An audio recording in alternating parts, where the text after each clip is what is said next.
Narito ang balita ngayon. Nagbalik ang isang empleyado ng Ninoy Aquino International Airport ng $10,000 na cash at isang bag na naglalaman ng personal na gamit sa may-ari nito. Kinilala ng Manila International Airport Authority ang porter na si Victor Perez, 52 years old, na 32 taon nang nagtatrabaho sa NAIA.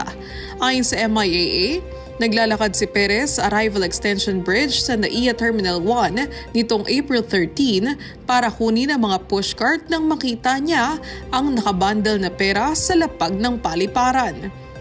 Agad naman niyang dinala ito sa Lost and Found at naibalik sa Koreanong may-ari ng pera at bag na naglalaman ng gold necklace, laptop at smartphone noong araw din na yon.